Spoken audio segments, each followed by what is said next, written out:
I have to go.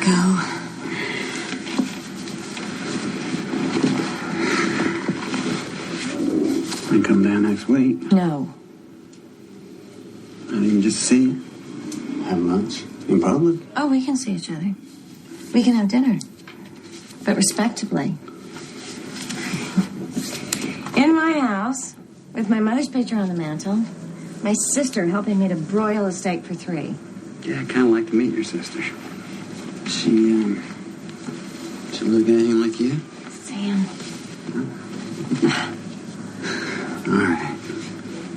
Marion, whenever possible, I want to see you. Under any conditions, even respectability. You make respectability sound so disrespectful. No, I'm all for it. Look, a couple of years I'll have my father's debts paid off at the store.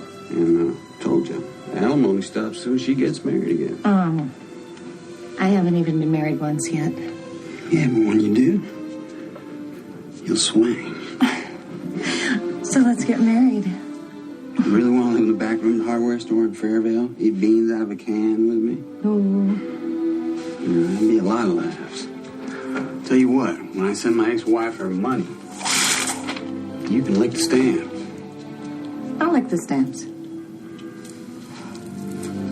Hey, Marion, you want to cut this off? Go out and find yourself someone who's available. I'm thinking of it. Don't you go break my heart now. Don't miss your plane.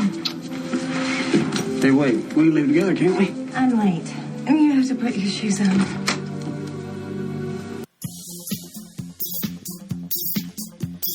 All right. Hello. Hello, everybody. Welcome back to the show. Late night recording on this one. Yeah, it is. It's late night recording. It's very hot in the city. It's a hot night in Pasadena. Mm-hmm. We've got a fun movie for you. We do. Everybody out there listening, my name's Pete. And I'm Scott. And these are the movies that made us gay. Yes, indeed. So, Pete. Yes. We've had kind of a busy week. We've been doing some traveling. Yes, indeed. And I had a hole in our schedule. Yeah. That I didn't know what movie we were going to do. And a friend of ours, patron of the podcast, Robert Franson Muffy, noticed a few weeks ago when I posted that we were watching Gus Van Sant Psycho. Because I think that we've had numerous tangents on our show that we've talked about our love for that movie. Absolutely. So we've definitely talked about our love for this movie several times. It's a good movie. So, yeah, needless to say, Muffy requested Psycho, and he has kind of a funny little story about this movie that he gave as an antidote. So, we watched an antidote. Sorry, it's late. I had a long day at work. I closed the box. Well, anyways, we watched Gus Van Sant's Psycho, the notorious Psycho remake. Yes, indeed. Released December 4th, 1998, produced by Brian Grazer. Did you know that? Yes, I did. Imagine Films. It's an Imagine movie, so...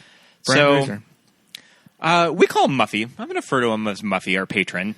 He wrote to us, "This movie opened on my 15th birthday, and I forced my family to see it. I remember the theater was totally empty opening day. A few years later, I met Gus Van Sant at Sundance in 2001 and told him that I was a fan, and I don't think he thought I was serious." Robert mentions he remembers in his entourage were 2 of the Hanson brothers. Yes, as in Mbop. 2 of the Hanson brothers were following around Gus Van Sant at the 2001 Sundance. That's weird. Interesting. Okay. He said he meant it as a compliment, but he imagines at the time Gus was kind of coming off of the fall of this movie and really didn't believe it. Right. I can see that because there was some fallout from this movie, as would be expected with any remake in general. But this is a little different than your standard remake. We're going to talk a little bit about that. But I'm here to tell you, forget what you heard. This movie, it accomplishes, I think, what the filmmakers set out to accomplish. Yeah. And they did it in if you're going to do it, they got the right people because it's quirky, it's weird. Sometimes it doesn't make any sense, but it just adds to the mythology of the craziness of Psycho. Like, I feel like Psycho might be my favorite movie of all Same. time. Yep. And this version is just adds to that legendary status of it, and it's just. I mean, some people just say right off the bat, remake, I'm out. Sure. Right? Which is whatever, fine. Don't watch it. Who cares? It's kind of a basic statement that's sometimes correct, but I mean, sometimes remakes can be fun to watch. All I'm saying is this version of Psycho exists, and your black and white version didn't disintegrate and turn to dust when this movie came out. It's still there. So our Blu-ray is still on the rack, and we can watch it anytime we want. It's very true. We have the Hitchcock box set. And also, this movie existed at a very specific time in Hollywood that Universal forked over $40 million to Gus Van Sant the year after he made Good Will Hunting.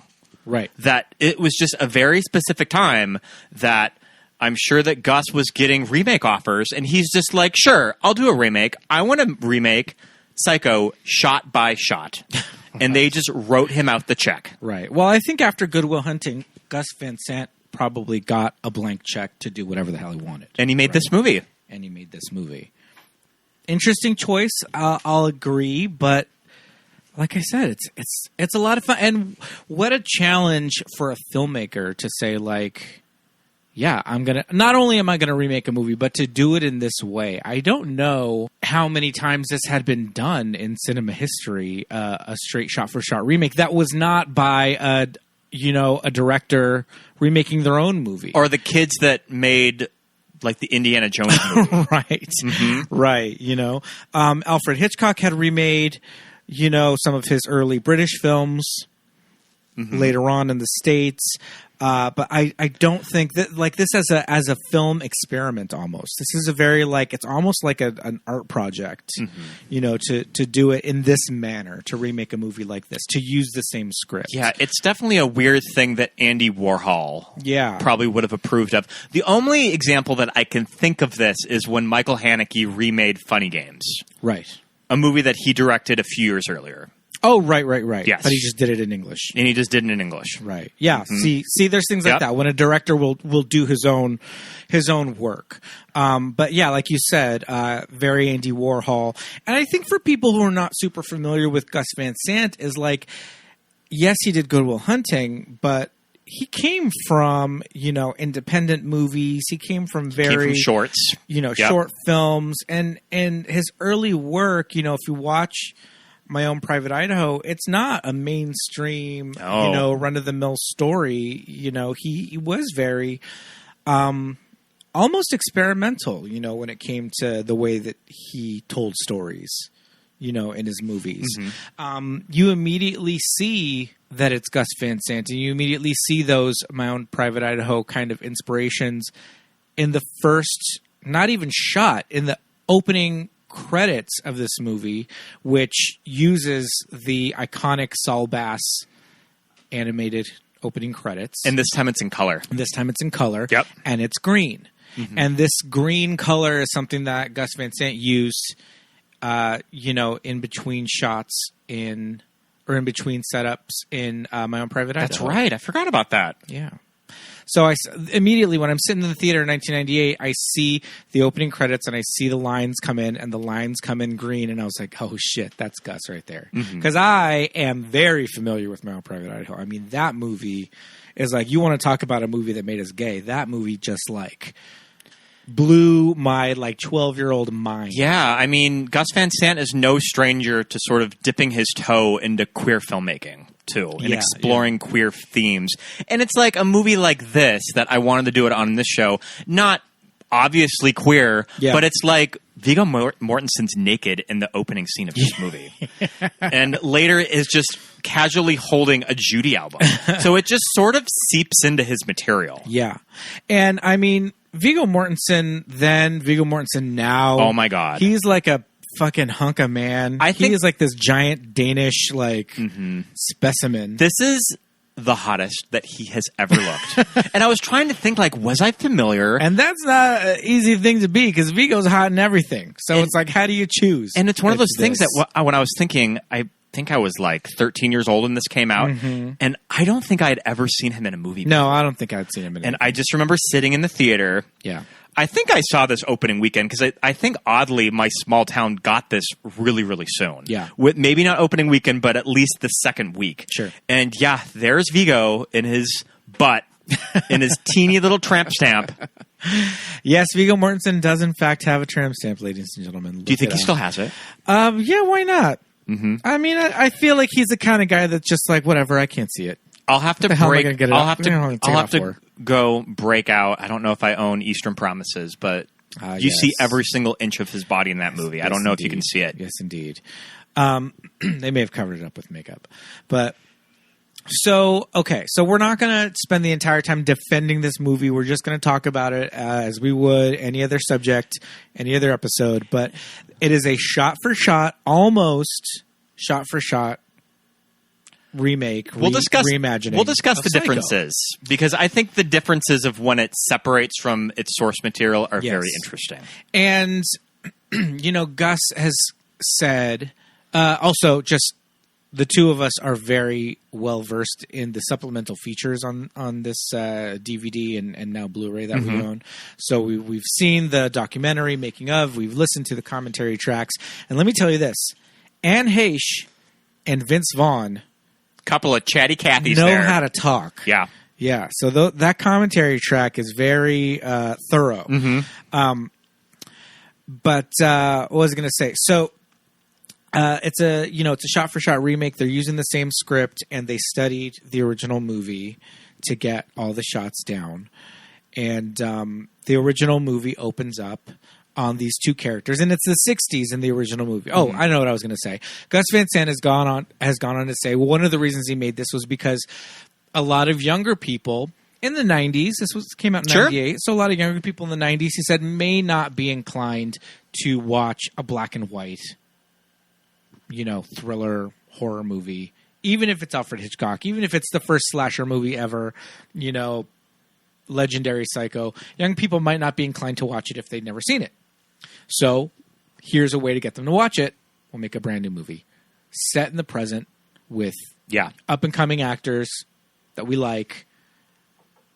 So it'll bring it to a new audience, right? Yeah, and it's something that Hollywood still does too. Now, we'll talk about the casting choices, especially Vince Vaughn, when we get to that character. The story of Psycho is crazy, right? Yeah. It's based on the book by Robert Bloch. Yes, No. Robert Bloch. Yes, Robert Bloch. It's based on the book by Robert Bloch, which is in turn kind of inspired by Ed Gein. Ed Gein. Yes. Ed Gein, if you're not familiar, was a serial killer. He liked to dig people up. That was his gig, He liked right? to dig people up. He was also the inspiration for the family in the Texas Chainsaw Massacre. When he was found by the police, he had lots of things in his home, like body parts in the fridge, Skin lamp. lots of things in the house made of body parts, things made of bones, things made of skin. And he also had a room in his house that was his mother's room that was sealed off from the rest of the house and completely untouched because his mother had died. And I'm pretty sure he had exhumed his mother's body and She was like propped up in a chair. mummified her. Yeah. Norma Bates style. Norma Bates style. So that part was taken directly from Ed Gein. Texas Chainsaw Massacre took the whole body parts and skin lamps and all that.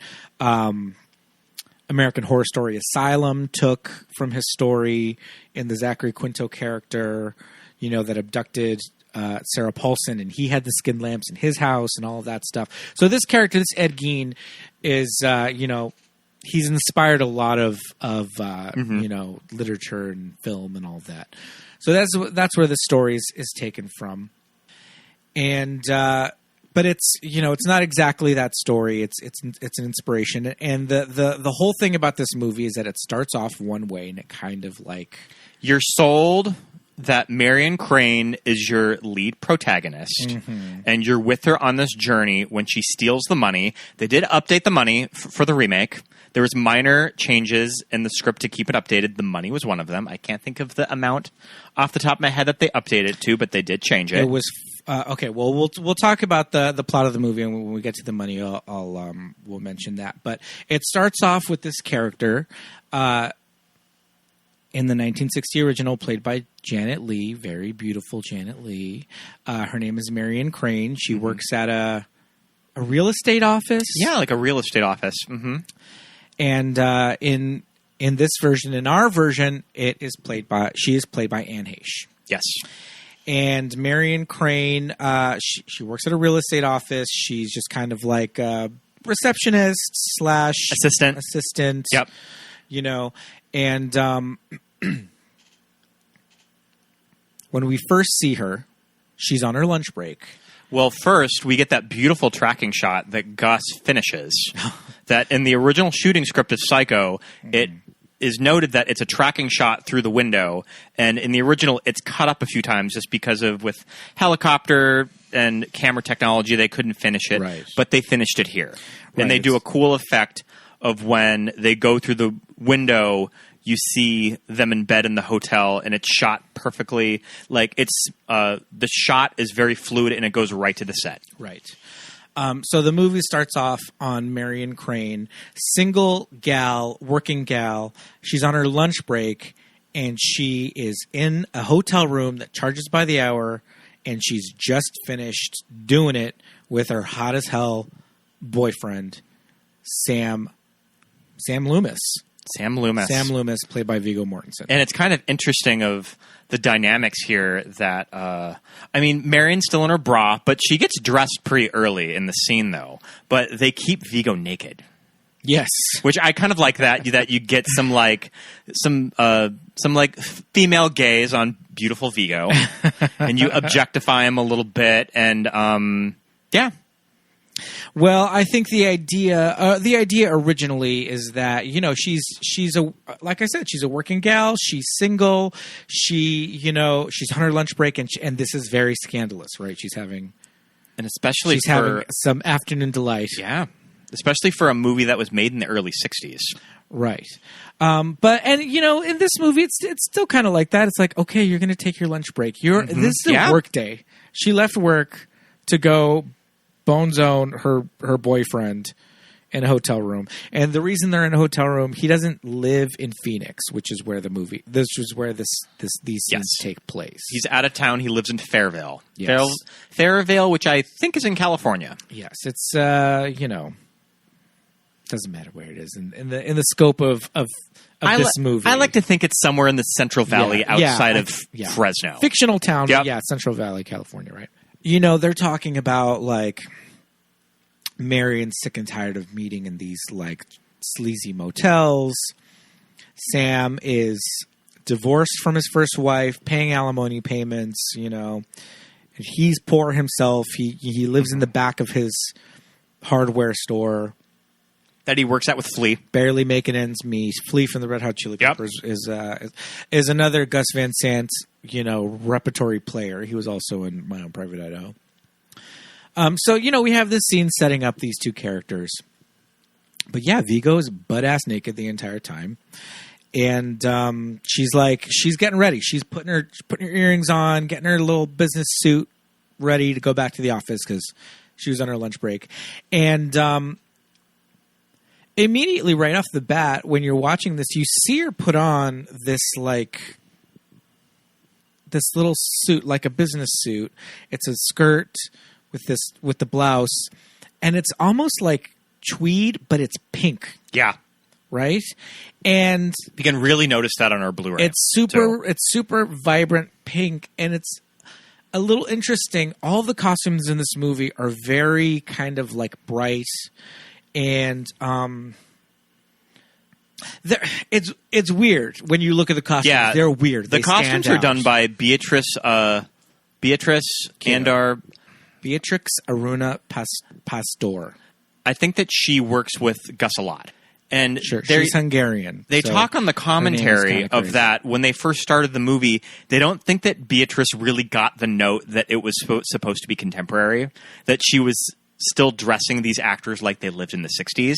And that's what's kind of fascinating about it, is that it lives in this fascinating the 90s through a 50s lens. Yeah, or like an early 60s kind of interpretation. The costumes definitely stand out, especially Marion's. She wears these little business suits or even just little like dresses, or like not sweater sets, but just, little very interesting costume choices. So the Beatrix Pastor, Hungarian costume designer, is a little quirky, and she made some fun choices, but I like it. I think she kept the silhouettes true to, especially with Marion, to the Janet Leigh character. And I mean, it's one of those fun, kind of cool, left field choices, and a different filmmaker wouldn't have gone that route. They would have just said, dress her, normal dress. We're going to make her 90s. And it's like, no, it would have dated this movie. But now the movie almost has a weird, like, timeless quality to it because you're not really sure what's going on with the costumes. Marion goes back to her real estate office to work. And her boss, who's played by Rance Howard, Rance with an R, who is Ron Howard's father, comes in with a customer who just bought a house. Well, first, in cash. We're skipping over one of my favorite characters of the movie. Rita Wilson. Yes, Rita Wilson is in this movie. Rita Wilson giving this 1950s housewife commercial-ready delivery. And I love what she's wearing. This cute little, like, cutout in her chest. This, like, diamond cutout. So Rita Wilson is wearing a dress that's got, like, it's like a long sleeve, but it's a skirt, and it's got a cutout. It's a very interesting pattern. I feel like it's kind of a very like 90s couch pattern, upholstery-esque, but with the cutout, it's a little like Nanny Fine, but I love it. This character was played by Alfred Hitchcock's daughter, Pat Hitchcock, in the original movie, Pat Hitchcock, and she's a coworker. And again, we're going off of a script from 1960 that they only updated very minute things that wouldn't have actually made sense to a modern audience. So they kept all the dialogue, and Rita Wilson just, what can you do with this dialogue? Yeah, just kind of selling it.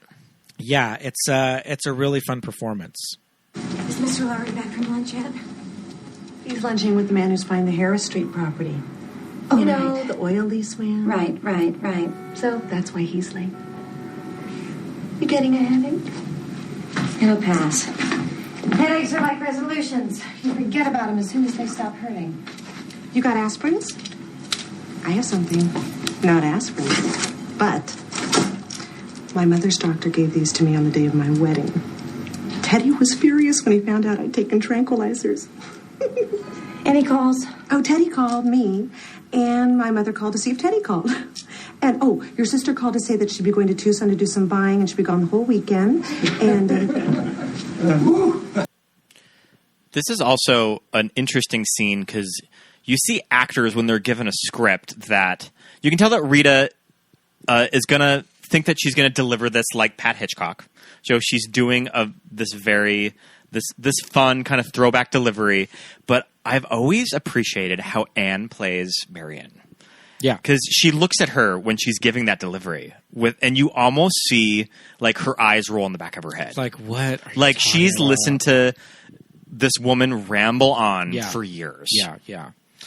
I think it's a good performance. I think it's like, how do you deliver this dialogue? But yeah, I think it's well done, and it comes off a little Truman Show when Laura Linney's doing the commercials, but that's what's kind of fun about it, though. Yeah, I guess it goes there, but it does make it fun. And again, it's using the script, so that's something they do in theater all the time. Yeah, I mean, we haven't really discussed that it's very common to remake plays that are classics. Like what happens when you go see Barefoot in the Park? Mm-hmm. Couples don't talk like that. Yep, but they're using the script. They're not going to update it. They're not going to give them cell phones, right? Or something like 12 Angry Men that was written in like the 50s. Yeah. So, or Romeo and Juliet, which was written, thousands of years ago. It's little scenes like this where you're just like, oh man, this is crazy. Like, what the hell are we in for? So, okay. So this guy comes into the realtor's office. He's just bought a house for his daughter as a wedding gift, and he's paid in cash, and not just like transferred money, not just like cashier's check. He brought $400,000, giant stacks of bills in cash, fat stacks. Mm-hmm. He is going to the strip club with Usher, and it's not Usher bucks; it's like actual dough. In the original, it was $40,000, and they upped it to $400,000. Yes, $400,000 because it has to a house. What would a house cost? Yeah, and like 98, that's a decent in Arizona. Yeah, in 98, that's a fucking mansion, right? That's a mansion now in Arizona. And again, the way Anne is playing this scene. I like when he's flirting with her and he looks away and you can see Anne just sort of like... Yeah, she's just like, this fucking guy, right? She hates it. So, the boss tells her, go to the bank now. Like, go. I don't want this in the safe. This is too much cash. Leave. Take the money, go to the bank, and come back, right? Because this is too much cash. I don't want it here. So she's like, you know what? I don't feel good. Fuck this. I just got banged by Viggo Mortensen. This guy is gross. I'm over it. It's hot. It's Arizona. No, I don't want to go to Vegas with you. It's Friday. Playground of the world. Yeah, I know. It's Friday. I'm out of here. So she's like, I have a headache. I'm going to go deposit this money, and I'm going to go home. I'll see you Monday, right? So she leaves. Go to her apartment, and we're like, oh, shit. We're back at her apartment, and she still has the wad of cash on her bed. She didn't go to the bank. And now she's just like, they were talking about how are they going to get together? How can they make this work? He's got these alimony payments. He doesn't even have a house. She's like a single girl. What are they going to do? How are they going to, get their life together? And she's just like, shit, I've got $400,000 in an envelope in my hand right now. I like kind of these notes of Anne's performance that she's kind of playing up that Marion is a bad criminal. Yeah. That she doesn't normally do stuff like this. And that's definitely in Janet Leigh's performance. Yeah. But I think that Anne's performance is definitely like leaning into that more. Yes, because Marion's not a criminal, and this is very impulsive. It's just like they just had this conversation a couple hours ago, and she was just like, "Well, shit." Yeah, and you definitely get in that frazzled mindset when she's walking around her apartment looking at the money. Yeah, and it's one of those things, that like I don't know, a modern movie would have some weird like explanation or voiceover or something. And this movie, and it's Hitchcock, and Hitchcock was very much like his whole idea of like pure cinema and things happening without dialogue and just the actions showing it all to us as the audience. And he's doing it here. They're not spoon feeding us like, well, I'm going to take this money. There's not a phone call from her to Sam saying like, well, what should I do? Should I go? It's just her in her apartment, and we cut to the stacks of cash. And her packing her bag. And a suitcase. Yep. And you're just like, oh shit, she's going to take the money and run, right? And she changes her clothes. She gets into a new little outfit, new little sundress. And this is the dress that has the buttons that match the shower curtain. And she gets in her car and she starts driving. So when they shot the exteriors of this movie, and what's cool of how Gus did this is that he shoots plates like they would have back in the 60s. And so when she sees Rance Howard crossing the street, which he's crossing, I think that he's crossing Raymond in Pasadena. Yes. Well, anyways, the plates are where we live. It's downtown Pasadena. Like our actual neighborhood. And I think it's so cool of how these plates look in color in a 1998 film. Yes. So what they did was, rather than put the car on the back of a truck and drive the truck down the street hauling the car with the actress in it and shooting it live, they went down and they shot footage of the street, and then they projected it onto a screen in a studio with the car sitting there and stage hands bouncing the car up and down. Techniques that they would have done in the 60s. Shining lights at her, with the footage of the street playing on these big screens projected behind her, which they did in the 60s. And, they still do to some extent in some movies, but it's an older technique, and they did it to match how they shot it back then. But the plates that they shot are all various locations in Pasadena. Some of them 5-minute walk from here. Oh, yeah. But that we do get a scene of her driving, stopping at a stoplight, and we see her boss and the rich Texan or whatever crossing the street, and he looks and he sees her and he thinks, she waves, she's like, hey, and he waves, and then he's like, hey. And they both have this minute, and he's like, oh, I thought you were sick. And she's like, oh, I told him I was sick. But now she's changed her clothes. It's a different outfit.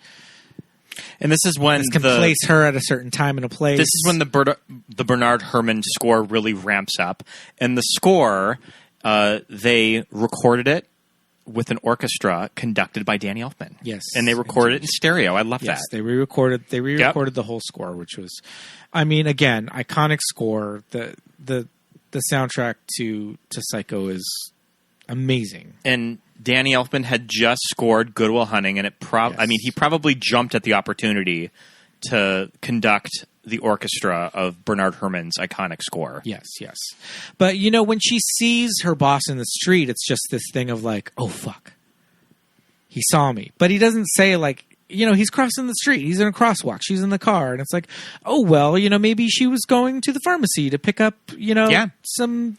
She could be picking up her... Advil or whatever. She could be, like, picking up her dry cleaner But or it's something. just that moment of like, well, I told him I was sick, and now, now I'm out in the street driving, and, it's just this thing to like, scare her. And it's just Marion Crane, as played by Anne Heche in this movie, is just like...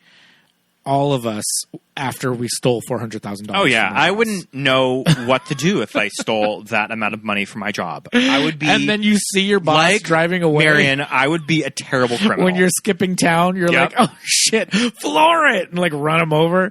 Yeah, at this point, it's like now not only have you stolen $400,000, now you've murdered your boss and several other people in the crosswalk because you just got spooked, right?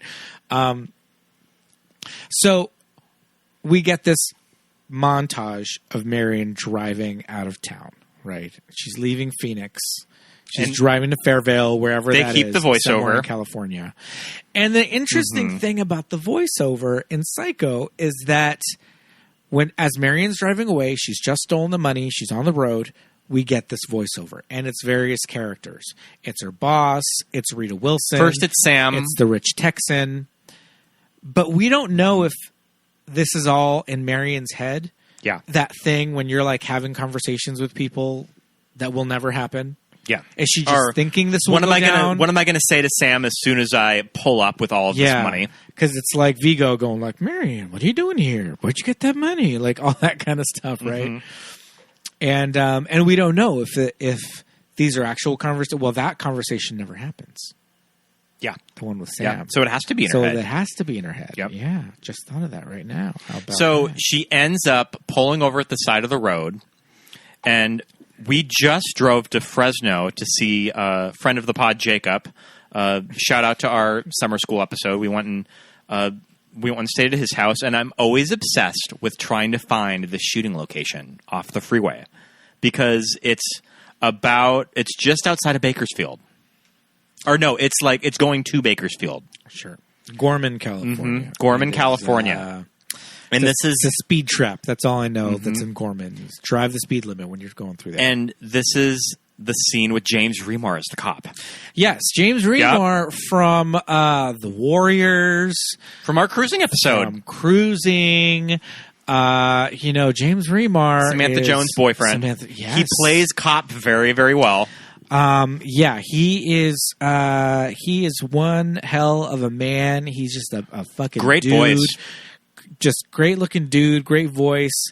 This the thing about this movie is that it's filled with, well, maybe not filled with, but there's some fucking smoking dudes in it. I mean, we got Viggo, now we got James Remar. James Remar serving hot cop. Yeah, and the thing is, Marion parks her car on the side of the road and falls asleep because it's nighttime, and she gets woken up by a police officer, and it's played by James Remar. And the scene, again, it's shot for shot, and the way it was shot in the movie, it's really crazy. This extreme close up on his face. They get the exteriors at the real location, and then when you get to the medium shots, they're on a sound stage with the rear projections. Yeah, I think they may have blue screened it for yes. this one.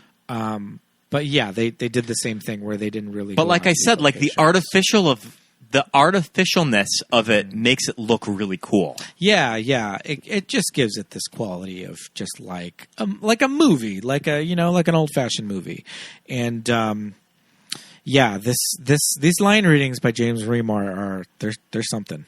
In quite a hurry. Yes, I didn't intend to sleep so long. Well, I almost had an accident last night from sleepiness, so I decided to pull over. You slept here all night? Yes. As I said, I couldn't keep my eyes open. So. There are plenty of motels in this area. You should have... just to be safe. I just pulled over. Have I broken any laws? No, ma'am. Then I'm free to go? Is anything wrong? There's nothing wrong, except that I'm in a hurry and you're taking up my time. Now, just a moment. Turn your motor on, please.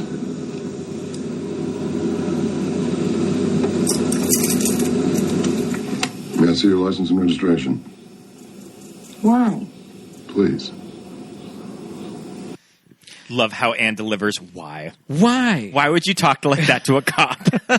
I feel like, today she would be tased 6 ways to Sunday before the end of that conversation. But what's really interesting about the scene is that James is definitely hitting all of the beats of that original actor, and Anne's just kind of doing her own thing.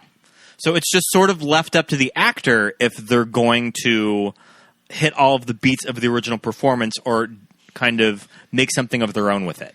Yeah. That's what I like about the scene. Yeah, and James Remar has said that he was going for specific line reading from the original performance, which is interesting. But you fall asleep in your car on the side of the road in the middle of nowhere, and a cop is like, "Hey, what are you doing here?" And she is just saying all the damn wrong things. Zero chill. She has no chill whatsoever. Starting the car, refusing to give the license and registration, asking why he needs all this stuff. You're taking up my time. I love it. I would love to talk to police officers that way, but I don't have the luxury of being a tiny white woman. So I usually keep my hands at 10 and 2 and say yes sir, no sir. But moving on. It's a really fun scene, but it's also these things that they did to replicate the original movie, which is really fun. So when she's trying to outrun the cop in the car or try to lose him, this is the scene that's shot by PCC, Pasadena Community College, which is just down the block from us. When I was driving home from work tonight, I did the Marion Drive. And I think of this movie every single time I drive by PCC. And if you notice that she drives by a bus ad of 6 Days and 7 Nights. Starring and Heche. And Harrison Ford. Something that Hitchcock totally would have done if he had the opportunity to do that with an actor. Yeah, I was actually going to PCC at the time that this movie was being shot. I noticed that they moved a bus, like a bus stop. Well, it was 20 years ago. But the bus stop may have been there. Yeah, but what I'm saying is that I always think of that the bus stop isn't there anymore. It's down the street more.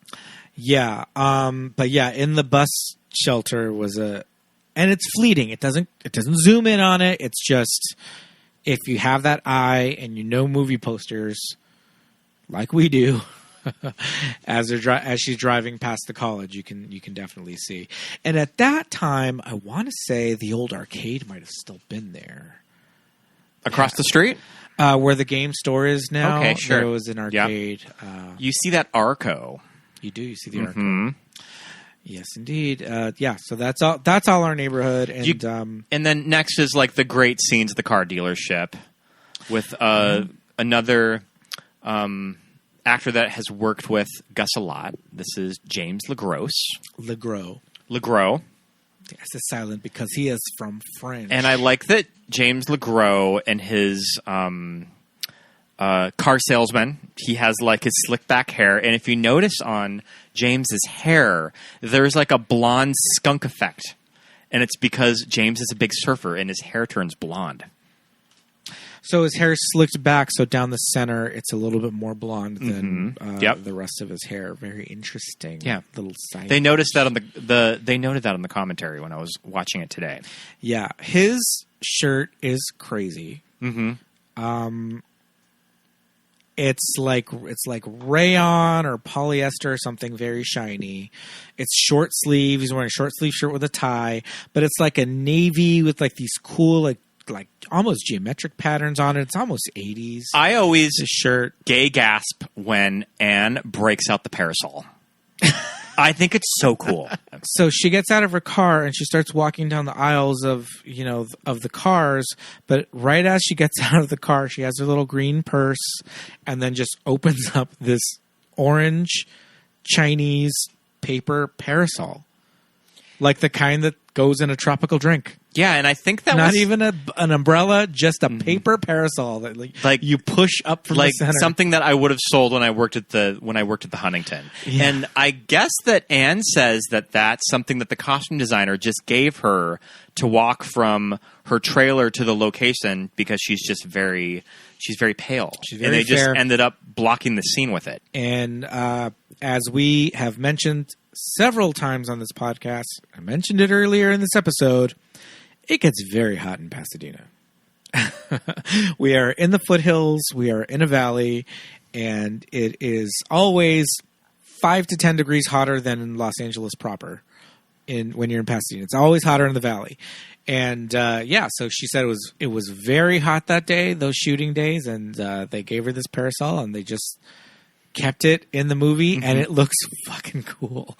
And it's just, okay, now we see that Marion's that character. That's just that quirky character that uses a Chinese parasol just for some shade, I love that girl. She's that girl. I knew she was. So Marion is now, she's like, okay, now a cop has pulled me over and seen me. I got to ditch this car, right? I got $400,000.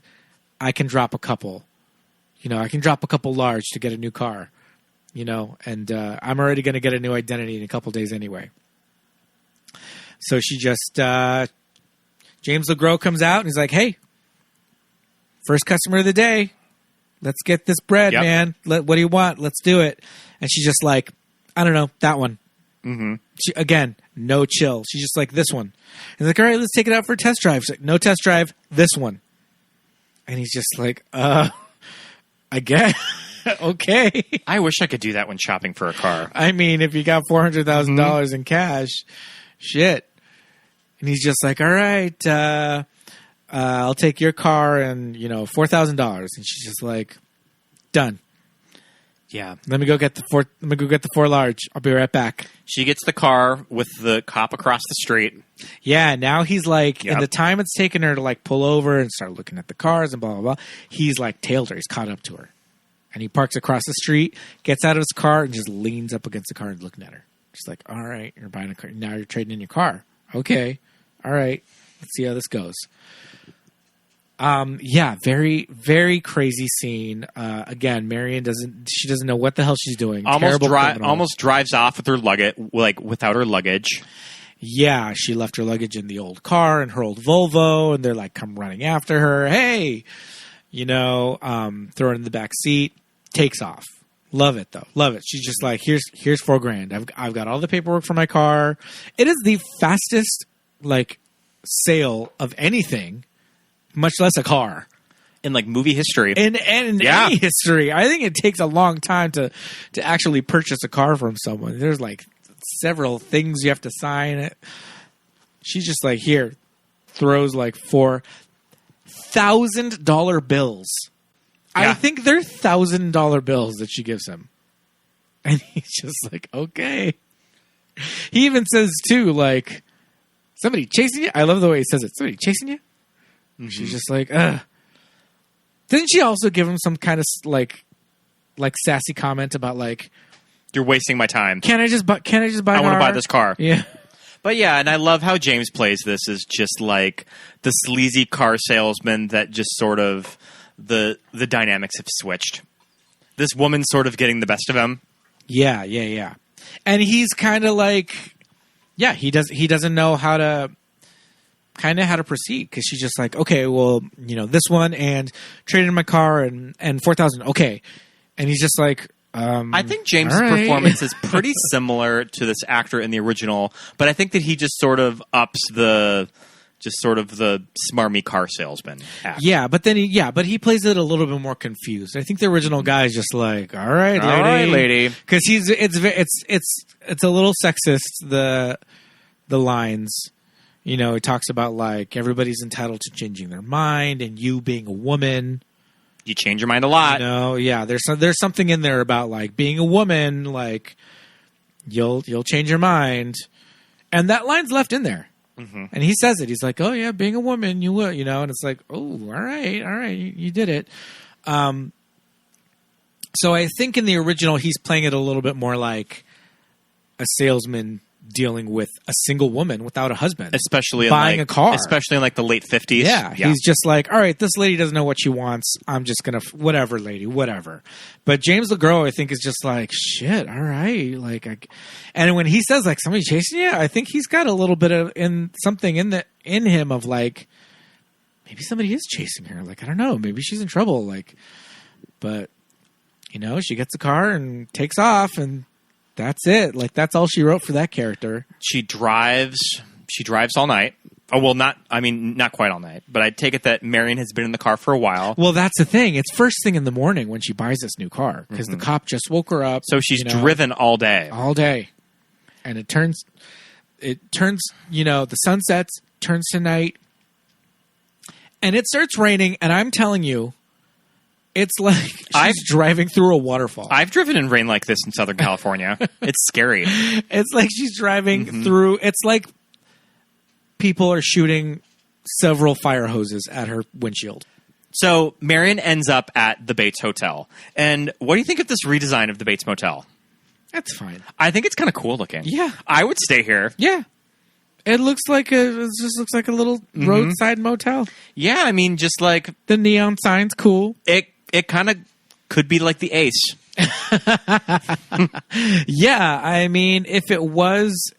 what's interesting about the Bates Motel is that when you drive through, Hollywood and, Sunset and Hollywood Boulevard, there are motels that look like those little motels. Just but they're in the middle of the city, right? And yeah, it's if that were to be purchased, if it was in Palm Springs, it would have been flipped into a boutique hotel. If it were in LA, it would be flipped into... Well, actually, those hotels in Sunset and Hollywood are probably crack houses. But, they're cute. I can remember when you could probably buy some crack. I can remember when I was a kid in Montana, there being hotels like this off of little highways that was not quite the interstate, but just a little highway. Right. Yeah, well, and that's something from the time period. You know, freeways as we know it were just kind of coming into existence in the 50s and the 60s, and they're nowhere near as huge as they are now, and they didn't go through the desert and interstate like they do now. So at that time, there was Route 66 and roads that would take you from state to state, and there would be little hotels like this. But the advent of giant interstate highways, they got the short end of the stick, and nobody would visit the Bates Motel anymore. All right, so we finally got to Vince Vaughn. So Yes. what do you think of Vince Vaughn's performance in this movie? Because my thoughts of it have kind of changed throughout the years. Okay. I initially, at the time, that was my biggest thing with this. I think it was kind of that everyone's. He was, Yep. Yeah, was that he was a little miscast. I'm trying to think who else in 1998 could have done this. Matt right? Damon. I think 1998 Matt Damon, following Good Will Hunting, I could see him doing a good Norman Bates. Maybe.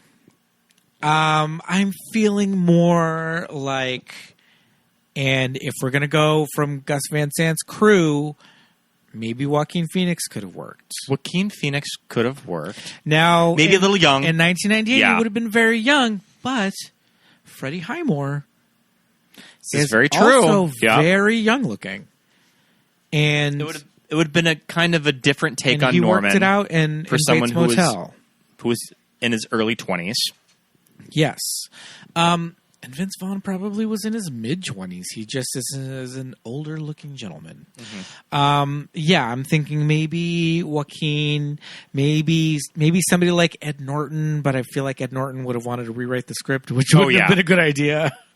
Somebody in that vein. I'm thinking because I'm just locked into Anthony Perkins in my head. So I'm like, well, it has to be somebody like, very like not frail, but just, Vince Vaughn is such a big dude, right? So it's very interesting that the contrast of Vince Vaughn, the guy, being 6'4" and an imposing figure, and Norman Bates, as we know him from Anthony Perkins, being, very thin, smaller framed kind of a guy. And also, his demeanor, his character is a little bit more like, He's kind of shy, I guess. shy, but also kind of introduced in the original as kind of a happy-go-lucky guy who just seems very friendly and very like you would never even assume that he has his mother's dead body upstairs in his house. I don't know. If this guy was checking me into the hotel, I'd be like, I don't know about this guy. He's probably got his mummified mom in the. But I don't think that fruit cellar. I don't think that a 1960 audience Right. would have thought that Yeah. about somebody like Anthony Perkins. Yeah, totally. But yeah, I feel like I'm conflicted about Vince Vaughn's performance. It's a performance that I think I initially really liked when I first saw this movie when I was 13. And then I was just like, I don't know if he is really handling this material. Right. And honestly, the last time we watched it, I have to say, I don't mind it. Right. Like, it's kind of a performance that has grown on me. That I think it's really fascinating casting, especially with that time with Vince Vaughn, that he had just done a movie like Swingers, and something like this would have been a 180 for him. So it would have been very almost casting against type for someone like Norman. Right. No, definitely against type for Vince Vaughn. Yeah, I mean, at the time he was hot. He was coming off Swingers. He had just made The Lost World with Julianne Moore. Yeah, he also had just made a movie with Anne Heche too, like back to back. Which is Return to Paradise. I'll have to look that up. I can't remember the name of it. Yeah. So yeah, I mean, and Norman Bates is a very complicated character. Yes, very complicated character. Is Vince Vaughn playing him gay? Did Anthony Perkins play him gay? Is that just how Anthony Perkins was? Is it us as gay men just projecting that is Norman a secret homo? Maybe. You know, a boy's best friend is his mother. Yep. Yeah, I mean, come on, you know, it's like it's an interesting character. There's a lot. I mean, and when I say like there's a lot to unpack here, there are literally college courses. Yeah. About just this movie, right?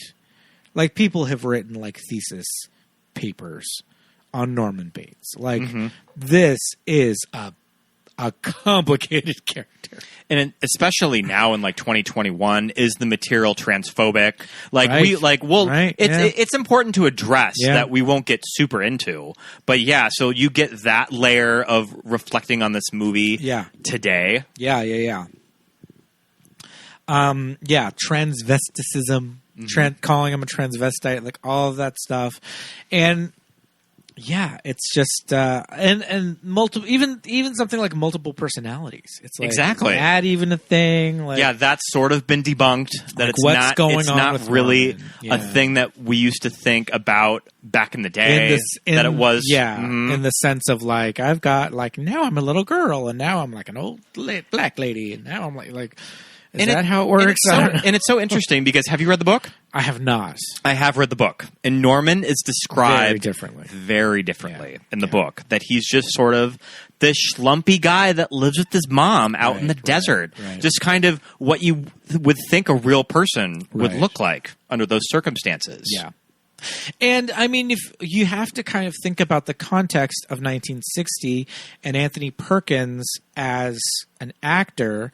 And I mean, now we know that Anthony Perkins was gay. But at the time, he was like a matinee idol. He's like a very handsome man, you know, linked to different, you know, Hollywood starlets. And probably a role that they offered to bigger stars. And they probably looked at the script and were like, no. That it sort of took this complicated man to do the script and go, fuck yeah, I can do this. Right. It's a really crazy role. There's long monologues, you know, where he goes into detail about caring for his sick mother. The scenes with Marion are great. Yeah. You know, some of my favorite scenes in movies is the parlor scene with Norman and Marion. Yeah. But again, his scenes with Sam later on in the movie. I mean, if you thought the scenes with Sam were gay in the original, I feel like that's even ramped up in this one. Yeah. I agree. Because I feel like Viggo is an actor that's like, oh no, we're gonna go there. Like I'm gonna get like all up in your face, you know. And maybe Vince Vaughn is an actor or is a person that's like, oh, I don't know, we'll see how it goes. But when you're working with Viggo Mortensen, you're just like, all right. Well, they mentioned on the commentary that Vince's first day was doing the big scene where he meets Marion, and how he was so nervous that he couldn't even do the scene, and they had to take a break. Right. That I have to get my shit together. I don't know if I can do this. Right. And then after that first day, it was fine. Well, it's interesting because, you know, Marion's scenes when she is deciding if she's going to take the money, she has some very interesting kind of like little looks that she gives. And she's very like, you can tell that she's like excited and she's kind of like, you know, Anne Heche is a quirky gal, as we know. Yeah. And she's playing this part very like kind of flighty. And I remember I had friends at the time who were just like, who said it looked like Anne Heche was just thinking, holy shit, I'm in Psycho. Yeah. And I'm like, I don't know. I think that was on purpose. No, I think it was on purpose. Yeah. Just and imbuing you know, this character. Anne Heche has said on the record that she had not seen the original movie before being offered it. Yeah, she just and then wanted of course, to work with like Gus Van as they were making the movie, like she had to really study that film and the performance and the script, but she wasn't super familiar with the material going into it. Right. I was reading on the wiki page that Nicole Kidman was offered it, but had to turn it down for scheduling reasons. Oh, holy shit. Which makes sense. Yeah. I mean, I kind of take that with a grain of salt, but if you really think about it, I mean, Gus Van Sant kind of sent her career in a new direction in a movie like To Die For. Yeah. And it was probably just a scheduling thing, just because she was probably still making Eyes Wide Shut with Stanley Kubrick. Right. Oh, man, Nicole would have been amazing. Yeah, she would have been really good. Iconic. Yeah, Nicole would have I would have liked to seen her Marion. Yeah, great. I mean, would she have done this short of a haircut? I like that Anne Heche kind of has this signature pixie Anne Heche haircut. Especially at the time. And they kind of incorporated it into this thing because throughout the movie is this bird imagery everywhere. And Anne looks like a little sparrow. Anne looks like a little sparrow. Mm-hmm. The character's name is Crane.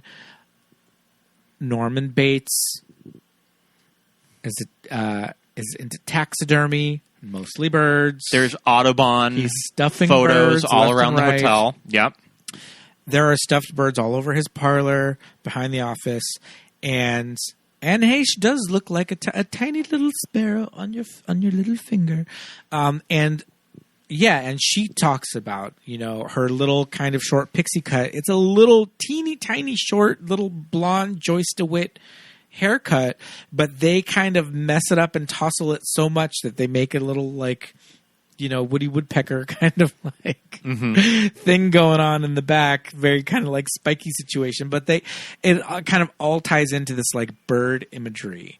I'm wondering if Nicole, how they would have done her hair. Well, clearly you have not seen the movie Birth. That's not true. There's Birth. Because she's also in Birth with Anne Heche. That's a wig. And also Anne Heche is wearing like probably a wig provided from Nicole's wig person, because she has long hair in that movie. And Nicole has short hair. And Nicole has short. But I feel like Nicole's short hair in Birth is like a Cersei Lannister like wig. I think that they were going for Mia Farrow and Rosemary's Baby. Yes, but it's clearly a wig. Clearly a wig, and I feel like it looks like Lena Headey. Have you ever seen Birth? No. I love Birth. I think Birth is a brilliant movie. I think Anne is also really good in Birth. Should have been nominated for an Oscar. I think her character is so interesting, and I love how Anne plays that role. Listeners, watch the movie Birth. It's really, really good. Or just watch I Know What You Did Last Summer again, because Anne Heche is good in that, too. Almost 2 movies in a row with Anne Heche. We had to throw one in between. Yeah, this is like our Justice for Anne Heche streak. Yeah. Anne, we love you. I reached out to Anne on Instagram. She's a busy lady. She's a busy gal. I did listen to the episode of the podcast where she talks about Ellen. Yes. Anne Heche has a podcast currently that you can go listen to. I forgot what it's called. We'll look it up right now. But a very recent episode of her podcast. She kind of lays everything on the table about her relationship with Ellen. Yes. So if you're interested in that, go check it out. It is called Better Together with Anne and Heather. So it's Anne Heche and Heather something, and they have a podcast and very recent episode. I listened to it on my lunch hour the other day. It was really good. Yes, and so we're very much on board with the Anne Heche being uncanceled. I don't know that Anne was ever canceled. Well, I think that they go into it that her breakup with Ellen did cost her a lot of work. Yes. Because Ellen was very vocal of, do not work with this woman. And I will not promote anything that you have if you make a movie with her.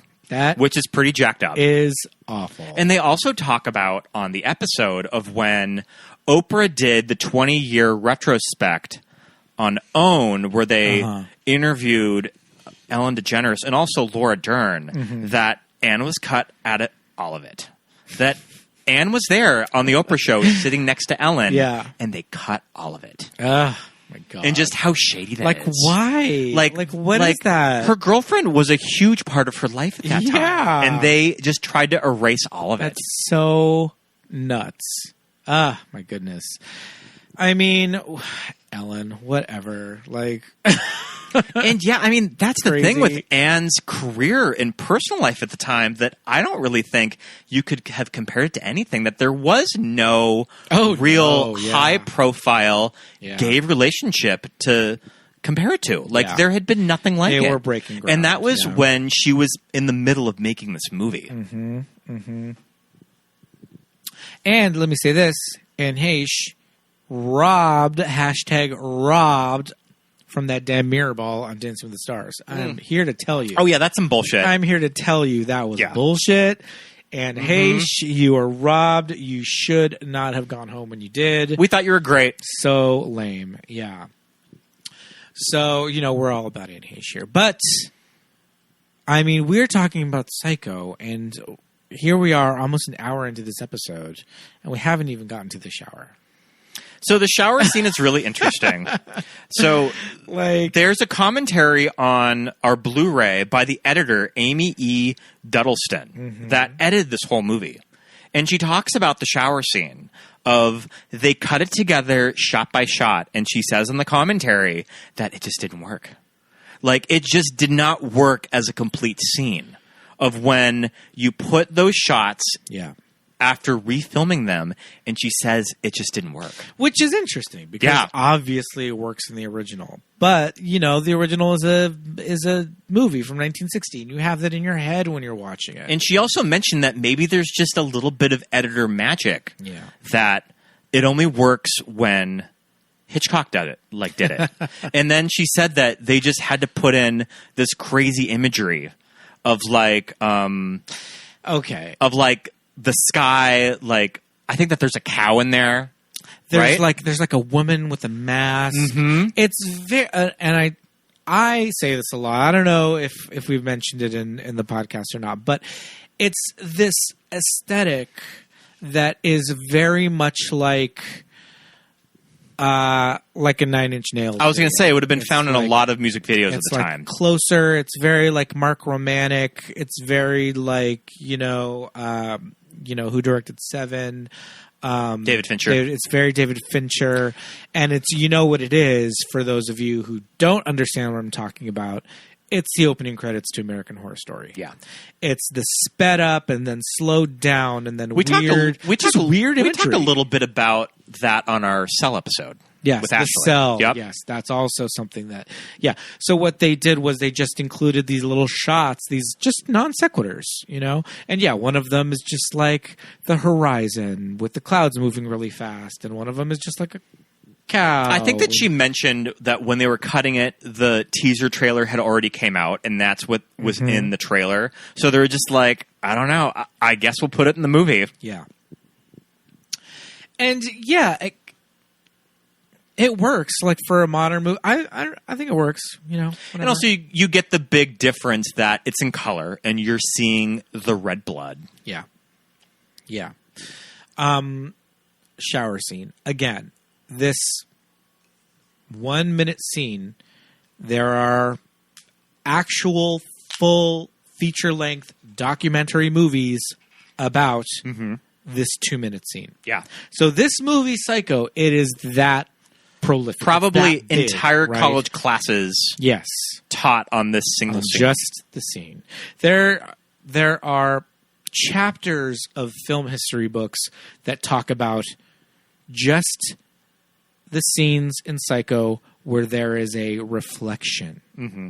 And not even in a mirror. Just in a glass window. And that's how deep shit this movie goes. And this shower murder scene just sort of got Hollywood out of the production code of the 60s. Yeah. And they just turned it on its head. This is how we're going to make movies now. Yeah. You're going to see this woman get murdered on screen. Yeah. But it's, again, it's one of, what can we say that hasn't already been said? Yeah. It's one of those things. It's you don't really see the knife go into the body, but your mind thinks it does. You know what this movie does that the original doesn't include is this crazy sound effect. And it's the stabbing. The knife stabbing into something. Mm-hmm. It's harsh. Because the original movie doesn't have it. It just, you see the action and you hear the strings and the violin and all that and the scream. But in this movie, it's this like the knife going into something, and it's a sound effect, and it sounds insane. It sounds awful. It's like, ooh, it's even more like visceral and even more like that knife penetrating. I don't know what they're stabbing, a melon or a I think in the original it's stabbing a melon. Ooh. Yeah. It's crazy. Yeah. But there's something a little extra in this one that makes it more like a real stabbing, like something in there. But it's a crazy scene, and it's our hero. It's Marion Crane that we've been following since the beginning of this movie. The movie's only been going on for 45 minutes, maybe. Yeah. And she is being straight up murdered, cut to bits. We need to talk about Norma Bates and her drag look. I mean, I even think on the commentary they do note of I don't know about this. That ain't like Vince Vaughn. I don't know about this. I don't know about this choice. That is not no. So Vince Vaughn. Norma's Sorry, wearing like a silk robe. It's it's like a silk robe. A white shake and go wig. Mm-hmm. That's like half up, half down. Mm-hmm. It's like a half ponytail with like bangs. I do have to say, like, maybe just kind of rethink the wardrobe here. Yeah. What else do you got? And then they do this thing where like and again, it's not Vince. I think it's a woman. Yeah. And whoever it is in like Herman Munster, like dark makeup. Because they're in shadow, right? But it's weird, and again, we talk about this all the time. You watch this shit on high-def TVs, you're just like, what is going on back there? You never really see them. They're supposed to be in shadow. They're behind the shower curtain, all that stuff. Fleeting shots. But it's one of those things where you're just like, what's going on, lady? It's crazy. Yeah, Norma's drag look. Because, again, spoiler alert, we are to think that it is Norma Bates, Norman's mother, who is jealous of his new relationship with, Miss Marion. And you know what's wild about the book is that the book puts you in the mind of Norman, and he's thinking about his mother has escaped the house and is running around the countryside. That he's like, mother is like out loose. I'm worried about her. I hope that she gets home okay. Oh so in the book, she's just like a crazy feral woman. Yeah, just like it's kind of ramped up that he's living with this senile woman that is scary. Out running around the countryside. That's scary. Yeah, which is even creepier. Yeah, like Grandma Flanders. Mm-hmm. Hello, Joe. Yeah. Yeah, the book is an easy read. It'll only take you like an afternoon. It's like 130 pages. I was thinking that I was confused when I originally said Robert Bloch because I was like, isn't it like some crazy Italian dude? But it's the screenwriter's Joe Stefano. Yes. Who adapted Robert Psycho. Bloch wrote the script for Straight Jacket with Joan. Love it. Mm-hmm. Love it. Oh, my goodness. So, the shower scene, crazy. It's a feat of filmmaking. We never talked about Vince Vaughn jerking off. Right. That's that's talked about with everybody. With people that hate on this movie, they always mention the jerk off scene. Yes. He's got this little pinhole in the wall that he can see through. It's the same painting that he takes down too. I can't remember the name of it. Yes. I actually remember the name of the painting. What is it? Because don't ask me why. Because you're a movie nerd. What is it? Fucking weird. It's called The Rape of the Sabines. Okay. Steel trap up here for something. What did I have for breakfast today? I mean, I had a sausage muffin with egg. But it has to show up in like a pub trivia round. It never will. No one will ever it should ask in pub trivia what is the name of the painting that Norman Bates pulls down to spy on Marion Crane. But if they ever do, listeners, it's called The Rape of the Sabines. And you can take that to the bank. I didn't even have to look it up. But there's a pinhole behind the painting that he spies right into Marion's bathroom. And Norman, in the original, just looks, puts the painting back, walks away. And in this movie, Slaps it. Norman just sorts of... Slaps Norman needs a release of everything that he's feeling. He had quite the conversation. Yeah, he had quite the intense conversation that ended very uncomfortable. Mm-hmm. And I think that Norman just needs to get it out. Norman just needs to have some sort of a... Get it out of his system. Get it out of his system, yes. And does he murder her because he's just so disgusted and ashamed with himself? Because he just did that? Because he just did that? Maybe. I don't know. I don't know. Yeah, it's an interesting choice. I see it. I get it. Yeah. I'm not mad at it. It makes total sense that it's in the remake. Yeah. Fine. It's fine. Whatever. I'm not upset. But something that people do latch onto of a single scene that they don't like. Oh, because people just want to clutch their pearls. It's like, oh, what he can fucking stab her to death and like nearly like disembowel her, but the minute he touches his dick, he's like a horrible person. What? Yeah. Come on. He's Norman Bates. What is going on here? Like this is no. He's fine, whatever. He jerked off while he was looking at her through the mirror, through the pinhole. I mean, this is the gag of the movie. If you don't know what's going on, you're watching Marion, your hero. She's just stolen all this money. She's driving to go get that Vince Vaughn ass, and she's fucking killed. She's murdered right in front of our very eyes. He wraps her up in the shower curtain, throws her in the back of her car, gets all of her stuff from the hotel room, including the newspaper, the Los Angeles Times, in which she has wrapped up all $400,000. $397,000. Because she bought that car. He puts that plot device right in the back of the trunk and sinks it in the pond. But yeah, the $400,000 gets buried with Marion, bottom of the lake. All right, so now we've gotten to the Julianne Moore portion of the movie. I mean, I love Julianne Moore. She's one of my all-time favorite actresses. Gem. And yes, like treasure. Like totally deserved Oscar for Still Alice. She's so good in that movie. Mm-hmm. But I love her. Lila in this movie. Lila Crane. She plays Marion's sister. Works at a record store. She works at a record store. Played by Vera Miles in the original. I really like Vera Miles in the original. Vera Miles is beautiful. She's beautiful. She's gorgeous. She looks like Linda Evangelista. Wearing a beautiful wig. In that original movie. Wig. I always marvel at that wig, and when I look at like the hair set, the wig line, and that is just perfection. It's beautiful. Vera Miles was very famously dismissed from Vertigo. Because she got knocked up. By Alfred Hitchcock, because she got knocked up and could not play the role that was later made famous by Kim Novak. But Alfred Hitchcock said, hey, I know I gave you the boot because you had that kid who needs him. It may have been a weird contract thing that he had to work with her. Yes, so they brought her back, and now she is Lila Crane, Marion's sister. And in the original, she works at a music store. Sure. She doesn't work at a record store. But in this version, she works at a record store.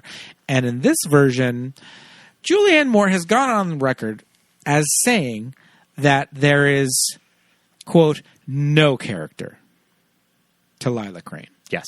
That there's nothing there.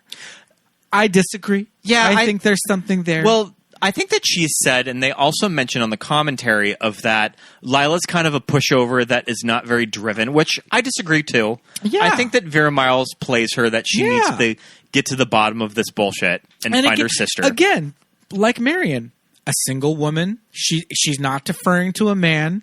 She is just like, my sister is missing. I need to find her. I know you think that this is all about that money. I don't give a fuck about that money, but my sister's missing and we're going to find her. And you, Sam Loomis, her boyfriend, we're going to figure this out. So you and me, let's go fucking make this work, right? Do Anne and Gus kind of talk about Julianne's choices? They do. And Anne's like, oh, total lesbian. Like she's this bitch ain't playing this character straight. Yeah. And I love Julie's. I call her Julie just because like Julie. we tight. And She goes by Julie. And she goes by Julie. Yeah. Her walk in this movie, she has like her keys on her belt. She has her keys on her belt loop. My goodness. Yeah.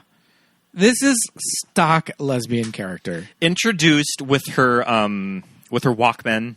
And she takes out her earbuds when she walks into Sam's. These are not earbuds. shop. This is 1998. I mean, Don't not forget, earbuds. This is I meant this is Sony. This is her Sony Sport headphone. Yeah, Walkman, the yellow one, the little yellow one with the little.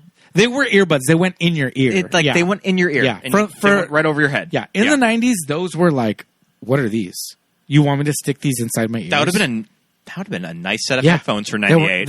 I mean, first of all, Sony. Like, the Sony Walkmans were the shit. Because Sony was, like, the end of the line when it came to Walkmans, right? The Sport line were amazing because they were, quote-unquote, waterproof. And then when they came out with these ones that had the in-ear little... I had a pair. Like, earbuds, as we call them now, that was like, what? Yeah, so those were nice. So her character is, she works at a record store. She's all about, like she's like a rock and roll chick, right? And was she a riot girl? Maybe. Mm-hmm. Does she like the Luna Chicks? Possibly. Is she into L7? Definitely. But I also think, side note, I also think that Julianne Moore's hair in this movie is kind of like a Rachel cut. I mean, it's what at the end of the day, what Julianne Moore's hair was at this time. That she probably arrived to set with this length of hair. At the end of the day, it's a Rachel cut. It's a Rachel cut. It's the same. I mean, it's the same hair that she has in like Magnolia. It's the like parted down the middle, like shoulder length. And also, it's like cute. Julianne Moore at this time was just like banging them out. Yeah, she was. The roles that she had after The Lost World and Boogie Nights, it was like bam, bam, bam, bam, bam, bam. Like made them all back to back. I mean, this movie has some like cool actor cred. I mean, it's got some Jurassic Park cred because we've got Vince Vaughn, Julianne Moore, and my buddy Bill Macy. Oh yeah, that's right. But we've also got the P.T. Anderson, Bill Macy and Julianne Moore. Like these people that worked with each other. These a lot guys at the time. are like the cool kid actors, and not it's one kid. It's one of those things that even if Julie was maybe a little cautious of doing a remake of Psycho, right? When Gus calls you up on the phone and is like, Julie, do you want to come for a couple days worth of work and be Lila in Psycho? Yeah. I kind of think you have to do it. And I think William H. Macy was of the same mindset. I think he was just like, fuck, why not? William H. Macy seems to me like an actor. Yeah. Like not a movie star, an actor. And B, somebody who's just like, yeah, who cares? Like, what? It's a movie. It's Psycho. Why would I not want to be in that? It's a great character. It's an iconic scene. Yeah. William H. Macy, the character that he plays, oh my God. Mr. Arbogast? Mr. Arbogast, the private detective. This, oh man, the original actor who I love. Did he do a lot of Twilight Zones? He did. He did a lot of stuff. I will say about the Arbogast murder scenes. I think that the shower scene, rightfully talked up, one of the great scenes of movie history. Right. I think the scariest scene of the entire movie is when Arbogast going up the stairs. Yeah. And still to this day, when I watch this movie, and Norma comes out and stabs him from above, it's so scary, crazy, and you see that knife go right on his face. Yeah, nuts. Martin Balsam plays Arbogast in the original, and Martin Balsam was in St. Elmo's Fire. How wild is that? Who is he in St. Elmo's Fire? I have no memory of this. Mayor Winningham's like dad. He's the one that hates Rob Lowe? Yes. Okay. Wow. Crazy. Joel Schumacher knew what was up when he casted him. So weird. Yeah. But that's just nuts to me that like somebody like Demi Moore and Rob Lowe were in a movie with somebody that was in Psycho. Like, Right? what? Yeah. How does that work? But I mean, 1985, that's only 25 years later. Like, It's just kind of a man in his 70s or Yeah. late 60s probably, because that's yeah. how like people age Yep. back then. Totally. So Lila Crane, she is the sister. She's worried. She goes straight to Sam. She's gotten wind of all, like, everything with the money, and she just wants to track Marion down, because hopefully if they return all of the money, They're not going to press charges. they're not going to press charges, and she'll lose her job, but that will be the worst that happens. Yeah. We just want to find her. And I love how Viggo plays these scenes. Because he's kind of playing Sam as like a big dummy. Yeah. He's kind of playing him as a himbo. Yeah. I love it. And also just... And Sam's wardrobe. Oh my God. I was going to say, Viggo talk? Mortensen and this urban cowboy look. These action Especially slacks. that when I get older, I think it's so fucking sexy. These action slacks I think he's wearing. Get the fuck out He of is so fine. here. Pearl and snap with shirts. his pearl and snap shirt. God. They're like action slacks, Yeah. so they're sort of like jeans, but not really. They're cut like jeans, but they're not made of denim. It's stuff that my grandpa Youngbauer would have worn. Yeah. They're cut like jeans, but they're made of like polyester, and you wear them with the cowboy boot. Yeah, and just Viggo being like God. over 6 foot and slim and is just like filling out these pants. Yeah, totally.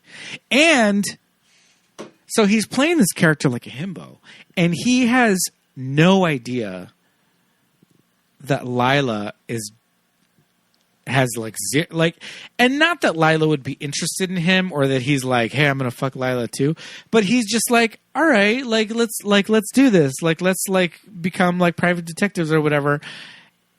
And Lila's she has zero time for him. Mm-hmm. She has 0.00 like time, energy, effort. She's just like, I have to make it to Lilith Fair in a month. you are an idiot. We need to wrap this shit up. We got to get this shit together, because I've got fucking tickets to go see Sarah McLachlan, and you are not coming.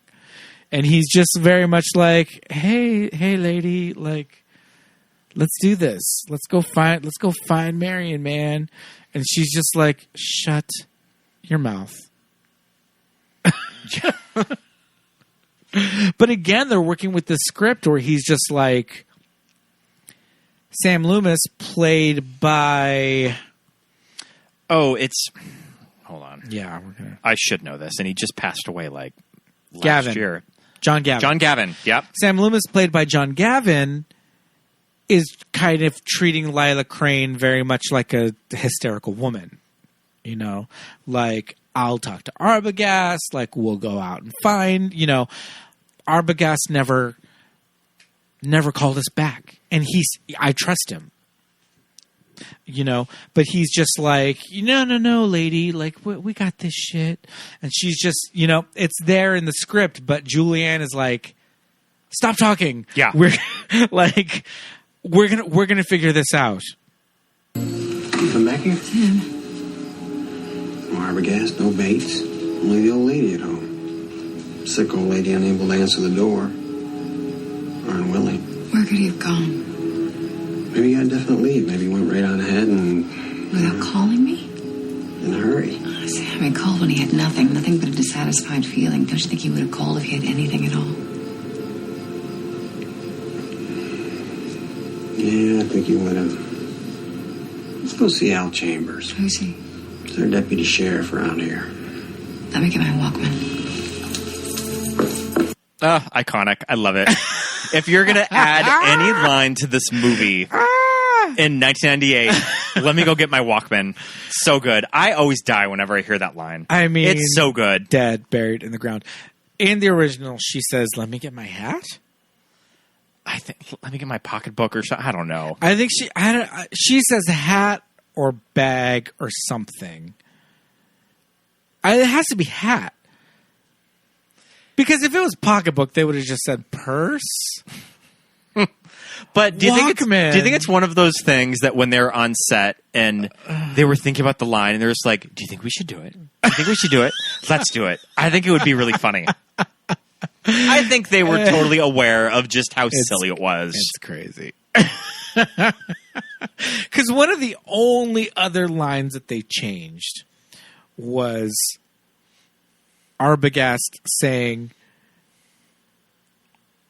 if it doesn't gel, it's not Jello. He says in the original movie, if it doesn't gel, it's not aspic. Oh, sure, and they added Jello, But they changed it to Jello. Because what the fuck is aspic? What the hell is that? Yeah. An aspic is a Jello mold. And it's one of those things that I savory Jell-O mold. immediately went to, if it doesn't gel, it's not Jello, just because now I'm mixing up the two scripts in my mind. Yeah, exactly. It's almost, I think, that Arbogast says that in the original. Because that makes sense as a saying. If it doesn't gel, it's not Jello. That sounds right. But if it doesn't gel, it's not aspic. Aspic is fucking gross. What is it? It's a savory Jello mold. Okay. So it's not sweet, but it's like so they would do Jello molds with like tuna salad and like tomatoes and stuff. Ugh. But with a plain gelatin. Julie Moore and just her characterization of Lila, I think iconic. Love it. Especially if you're just a huge fan of Julianne Moore. Yeah. It's just like, I love that she just got the script and is just like, you know what I'm going to do? I'm going to make her a fabulous butch lesbian. Yeah. With a Rachel haircut. But now, is it the scene with Bill Macy that he notices Marion's like signature in the book, that you get that shot of his neck? Yeah.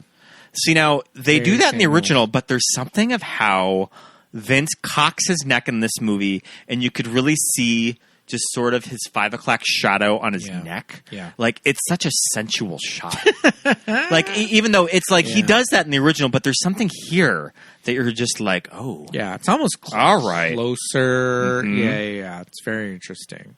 It's a very interesting shot because, he's like, oh, she signed the guest book Mary Samuels. Yes. And her boyfriend's name is Sam Loomis. So that's her. I always notice Michael Scott is the person that was the last person that checked in. Michael Scott from The Office. He was just in town, just selling some paper. But yeah, I love that shot. So, we talked about Arbogast getting slashed by Norma. Yeah. Such a great scene. Great scene. Crazy scene. Some interesting special effects of him falling down the stairs, like he's on some harness. Well, I mean, that gets pulled down. Very crazy. I mean, there's that scene in The Omen by Richard Donner that they do a scene that's similar to that. That they do when Lee Grant falls off of the balcony. R.I.P. Richard Donner. Richard Donner. Yep. Great director, man. Very sad. But yeah. It's They also put in the inserts in that shot when Norma comes down and starts stabbing him. And I think that the editor says in the commentary that if they were to linger on Norma for just like a second or two longer, it just got a little too silly. So she said that they had to put the inserts there. Yeah. Very interesting, but a very scary scene. And so Lila's just like, all right, what the hell? Arbogast is now he's gone to what the fuck? They end up going to the town sheriff. This stuff with the town sheriff. Played by Philip Baker Hall. Yeah. Who again, another P.T. Anderson staple. Yeah. And I love that scene with that old lady who's in one of my favorite episodes of The Golden Girls, and also in Mrs. Doubtfire. She is the she's the social worker. She's the social worker. I love that actress. She puts a little bit of frosting. Yep. And when I was last watching her Golden Girls episode, she's having surgery with Dorothy, and she's kind of this inspiration to Dorothy of just like, I've been going through this, like, you can do it. Sure. And I was reading on her IMDb that her husband died, her kids were grown up, and I think that she had done acting, and she was just like, I'm just going to move out to Los Angeles and just, like, become an actress in my older years. And she did it. I love that. And I love that. Yeah. Her name is Anne Haney. Mm-hmm. And you listeners, you know who she is. You know Anne Haney. She has been. But yeah, that's her deal. Is that like her husband passed away, and she's just like, life's too short. I want to do something that makes me happy. And how about that? She had a career. Yeah, and I'm gonna go out to Hollywood and be an actress. I mean, Homegirl has 124 credits on IMDb. And I think that she had worked back in the day when she was married, but she really decided to put herself out there more when she got older. Oh my God. And the thing about Anne Haney is that in the Golden Girls in 85, 87, 86, whatever season she was on, she looked like an old lady. She died in 2001. She was 67. Oh my God.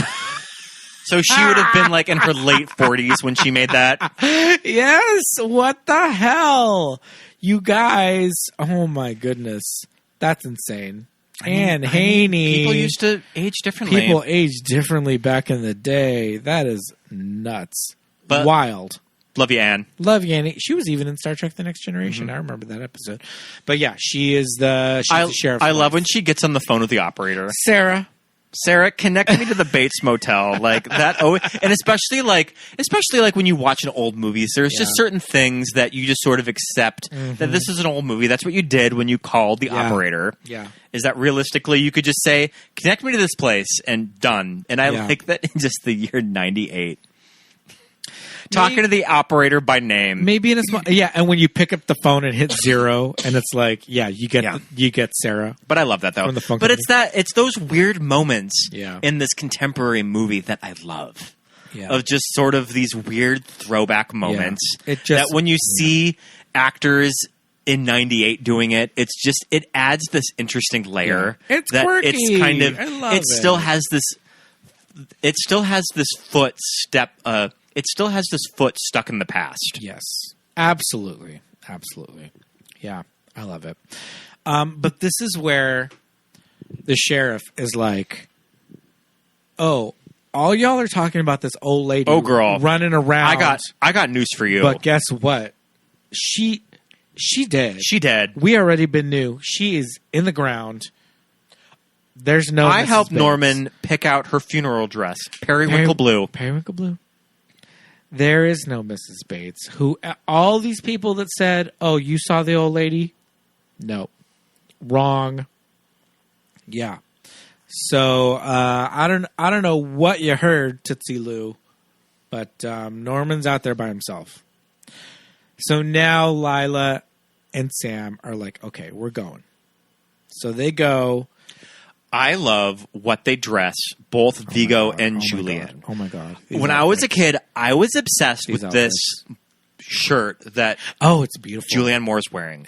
It's this black and white, like crazy design. It's like a kitchen floor, but like a psychedelic version.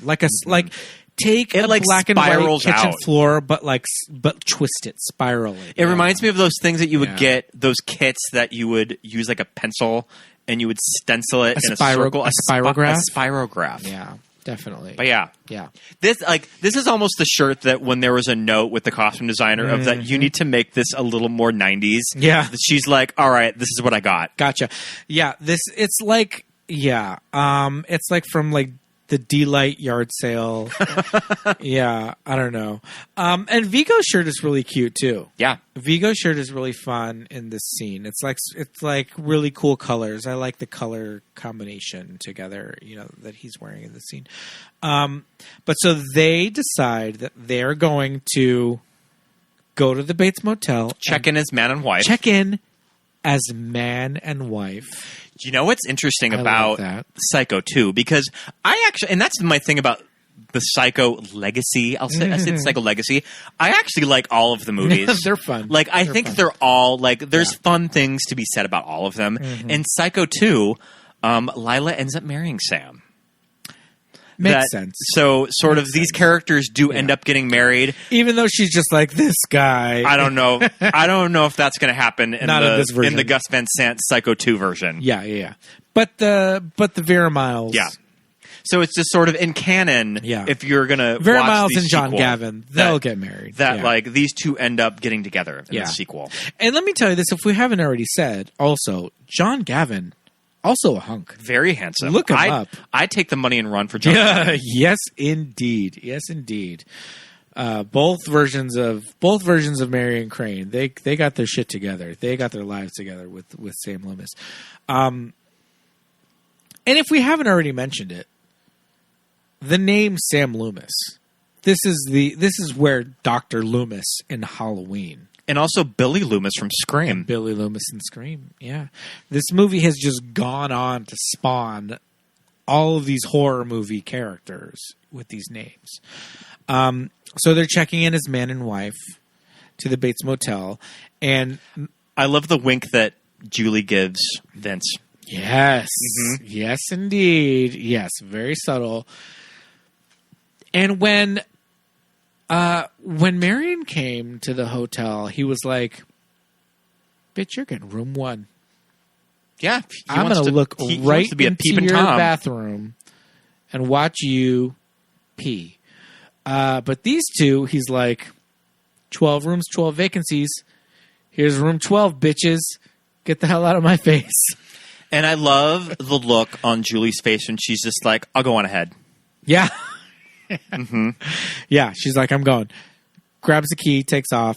Yeah, they have this very, like, subtle but not subtle at all kind of, like, thing. Like, they're both having these weird moments with Norman. Yeah. That are totally separate.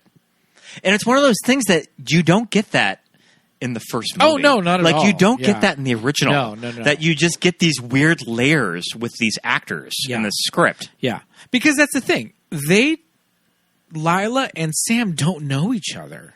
But they're like, well, we got to do this for Marion to find her. So they go, but they're just like, neither of us know what we're doing. They're both zeroing in on Norman that we have to figure this out. Yeah. And I will do anything to like get down to the bottom of this. Yeah.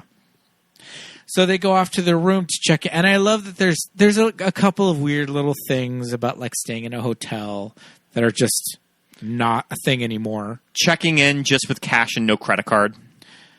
Checking in without a credit card. There's weird dialogue about like checking without luggage. We don't have luggage, so doesn't that mean we have to pay up front? Who gives a fuck? Like hotels do not care about that shit anymore. Yeah, it's little stuff like that. But also just holdovers of if you were traveling in the 50s. Yeah. But yeah, they do this thing where they're like, we're going to go check in, but now we're just going to take a walk. And now we're going to like, and you go distract him while I break into this hotel room. When she walks away, when they're in there, just open up the door and just look inside briefly. Yeah. Just to see if it's open. Yeah. Yeah, she fully does. Yep. Does she do that in the original? No, I don't think she does. I don't think so. I don't think that Vera Miles would be that bold. No. And, yeah, we have to get to the scene where Viggo goes to talk to Norman. Yeah. Because, when they're just talking to each other, it's... And like we mentioned that it's a very... I think the original scene does have some queer subtext in it that you really can't describe. Yeah. And they really ramp it up here. I think so, yeah. And I think that a lot of that is probably Viggo, like, I'm going to get real close, like, you know. Like, he's going to try to shake this guy down. Yeah, acting choices. Yeah, he's kind of, like, distracting Norman while Lila goes to, like, search the house. Yeah, okay, so here's the thing, and they mention it on the commentary with the editor of... This is when the editor was like, okay, so this is really when me as an editor in 98... that you're piecing this movie together that was made in 96. Yeah. There's certain scenes 1960. Like 1960, that there are certain parts of this movie that when you look at this movie through a contemporary lens, that you're seeing Lila walk at the bottom of this hill and walk all the way up. And if you were doing the scene now, you would just cut to Lila at the doorstep. Yeah. But... that's just not how Hitchcock made movies back then. So you have to follow Julie at the bottom of the hill looking at the house, this imposing house. And we haven't really talked about the redesign of the house because it's a little like English Manor. Yeah. And from what I understand is that The original house is behind it, and they just put up a facade. Yeah. I remember doing They built 3 walls. Yep. I remember doing the Universal tour around the year 2000, and they had this house up. And I was crazy, so 'cause I never excited saw it, yeah. when they did it. Yeah. I thought that was so cool Yeah. that you could see both houses. Yeah. And I mean, I'm sure that I was the only person on that tour that really appreciated that. Yeah. That you saw the perspective of both. You know, when you're on the Universal Backlot Tour Yeah. and you go past the it's so small. It's so small and quaint. Teeny. It's a little dollhouse. So I was doing some like Nancy Drew of drag research on that house on the Backlot tour. We like to think that is the house from the 1960 movie. Oh, hell no. It is not. Because from, sets were not Psycho 3 or built something. to last No. decades No, they were in not. the Los Angeles elements. That's just not really... I mean, it was probably like scrapped just because they didn't think they were ever going to use it. I think that is the house from Psycho 3. Yeah. Yep. Yeah. Psycho, that makes the most sense. Psycho 3 with the runaway nun. Who's played by Christina from Mommy Dearest. Diana Scarwood. Diana Scarwig, yep. Movies that made us gay all-star, Diana Scarwood. But yeah, like I love doing that portion of the Backlot tour. I think it's so cool. They just have this 20-year-old lookalike of Norman lookalike. that is just always standing out there With a fake knife. with a fake knife or like holding up like the body that he's putting in the trunk, and that's just his job. Yep. Like living the dream. If I moved out to LA and that was my first gig, I would. I mean, Can you imagine? What if we were at a bar and we're like, "Hey, what do you do? what do you do?" I'm Norman Bates on the Backlot tour. On the Backlot tour, and I would be like, "Oh, we're." I would buy you a drink, bitch. I remember If you're Norman Bates on a Backlot tour. I remember call on the us. tour, the Universal tour guide saying that when Jim Carrey was making some movie on the lot, probably like Man on the Moon, that when he was bored on his lunch hour, he would just go to the Psycho house and dress up as Norma and just run out and scare people. Like when they drove by the house. I would lose my. I would be like, wait, is it? That's Jim Carrey. That's amazing. And it's just like when you're going up to the house on the tram, you passed Whoville. Yeah. You pass That's these the like gag, sun-dried, yeah. how the Grinch This, like, stole cracked Christmas fuck, sets, dry and then ass- you go right through Yeah. the Psycho set. And then from the Psycho set, you go to the War of the Worlds, War of the plane Worlds, crash. plane crash. Yeah. They're right there next to each other. Oh, well, what are you going to do? But the Bates Motel set is like, it's a 1-to-1 ratio. When you drive past it on that Backlot tour, you're there. Yeah. I've seen this shit enough. I'm like, oh, girl, I am here. And I don't know when they made the 1960 movie if they did it on that exact spot. location, Yeah, who but they knows? did it on that hill, though. Yeah. But when they did the sequels, that's when they put that shit there. So, I mean, and those sequels are 30, 35 years old now. I don't know. How old are those sequels? I think that They're they old. did Psycho 2 in 83. Okay, yeah. Yep. Yeah. And the big thing is that it had been over 20 years. Going on 40 since years. man. Norman had been out of... Yeah. I think Norman served 20 years. Yeah. The sequels are crazy, but they're their own thing. Crazy, but very watchable. Yes, yes. So, Lila walks up to the house. She rifles through Norma's bedroom. The bedroom stuff is cool. It's scary. There's some scary stuff when she's in that room and she sees like her reflection in the mirror. You see those hands. The gold hands. The gold hands, yep. The indent in the bed. All that stuff. And another weird layer Spooky. that really isn't in the original of when she goes in Norman's bed. Kid bedroom. This kid bedroom, and it's a little more sad. There's toys. It's a little more sad, and there's this weird pornography Yeah. that she finds. Well, she finds like 70s porno magazines in this version. In the original, she pulls out big volumes that look like encyclopedias, and she thumbs through them, and she kind of makes some faces like, ugh.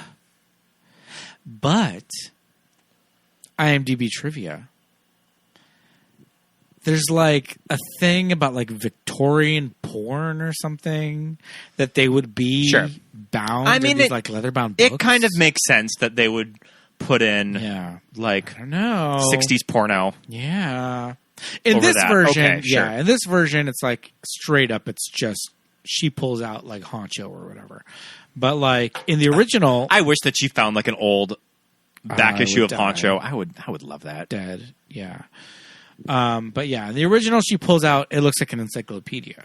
But Vera Miles makes like a face, like like she's scandalized. So yeah, was it porn? Who knows? But it is in this version. So Norman, back down the hill, finally figures it out that Lila has gone to the house and is looking for his mom. Fully fractures Sam Loomis's cranium with a golf club.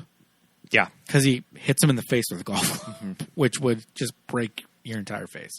But, okay, makes it back to the house. Lila hides in, like, the basement stairs. And now it just straight up turns into Silence of the Lambs, and I kind of love it. So, I think Rick Baker Did he make the Norma? did the Norma Love it. dummy. Love it. Yeah. It's good. It's good in this version. Yeah, it's Rick- good in the old version. Rick Baker did it.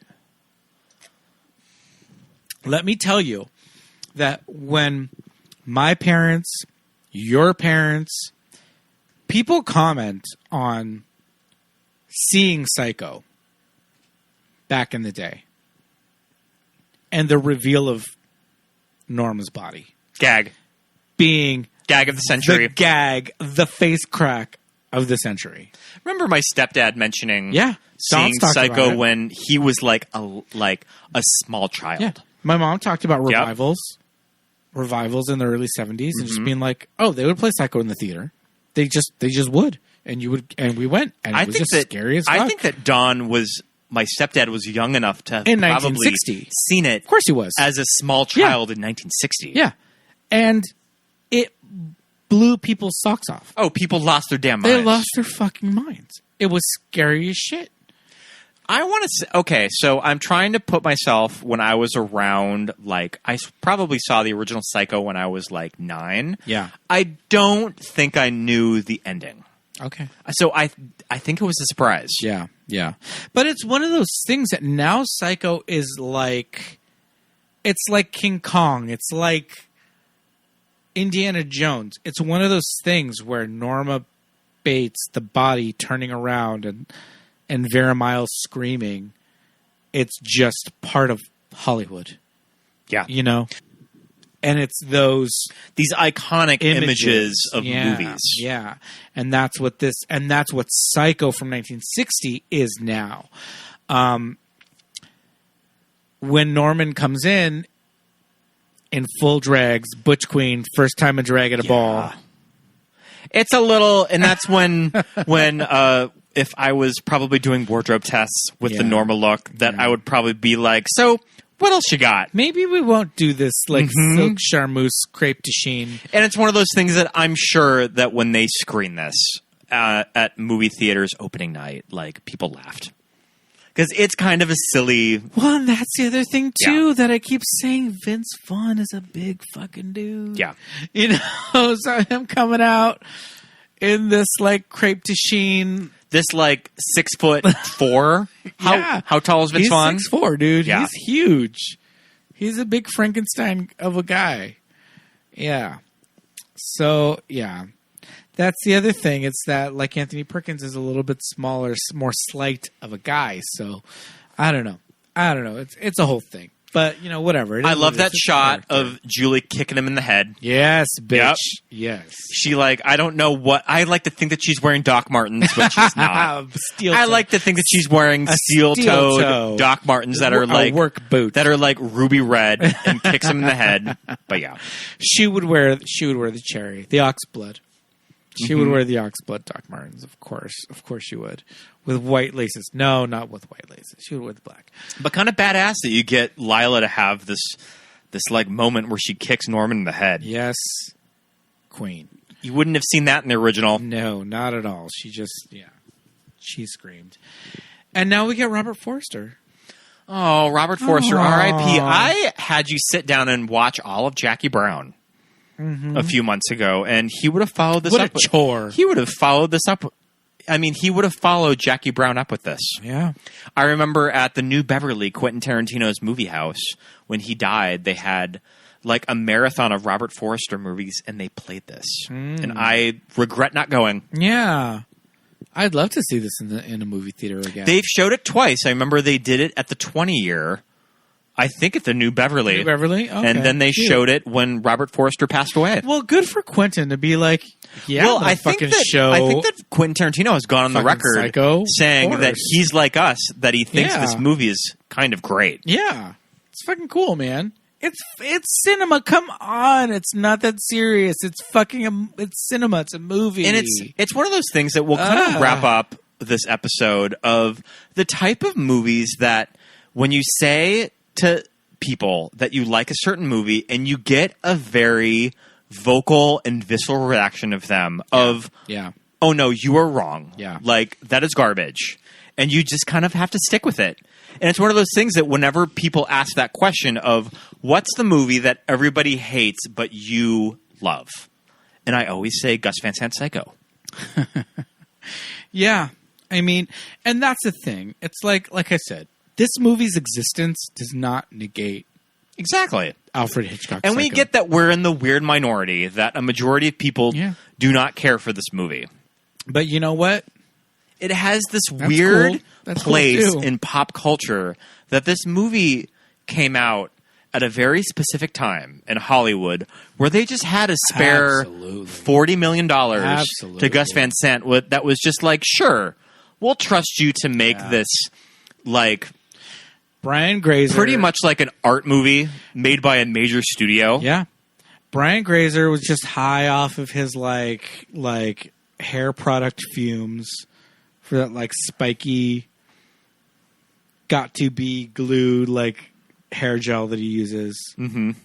I mean, you know about you're familiar with Brian Grazer's of course, amazing hair. Sure, let's do it, man. Yeah, it's like this could never get done today. No. But again, it's like it's this crazy like art project / I don't know, like fun. Movies like this still get made. I mean, they remade The Manchurian Candidate with Janet Leigh in 2004, and that was pretty well received. Yeah. And it's one of those things that they didn't give it the shit that Gus Van Sant Psycho got. Right. Or Jon Favreau's The Lion King, which is a beat-for-beat remake of The Lion King. It is. It really is. That, I mean, I would rather put in my Blu-ray for Psycho than to sit down and watch all of The Lion King. And it's like Disney has a high-profile remake every single year. Yeah. But there's just something to be said for the attempt to do it in this manner. To use the script, to use the shots. And it's not 100% shot for shot. The very first scene of the movie in the hotel room, it's not the same shot. And we've talked about the weird gay elements of the story. Julianne Moore's iconic lesbian portrayal. Viggo Mortensen just being slamming as Sam. Yeah. The kind of the queer aspects of Vince Vaughn that have been kind of ramped up in this version. Yeah, there's a lot going on. There's a lot of subtext with these characters. Yeah, we're not going to go too much into the, what is made of Norman and the cross-dressing and all of that, because that's like a whole nother podcast. It's a whole other thing. But, I would say just watch the opening scene to see that.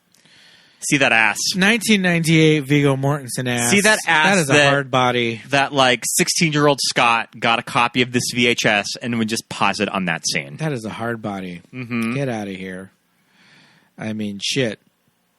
Viggo Mortensen, man, he's a good looking dude. Get out of here. Can't go wrong. But yeah, I think this movie's fun.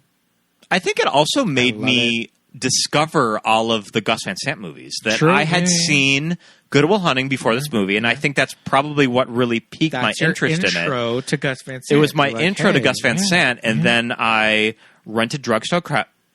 and then I rented Drugstore Cowboy.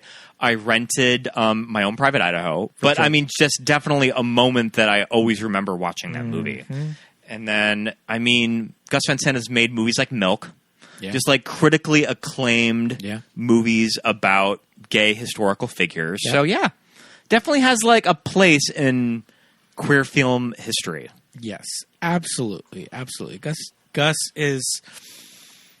I mean, he broke down a lot of barriers for queer filmmakers and queer subject matter.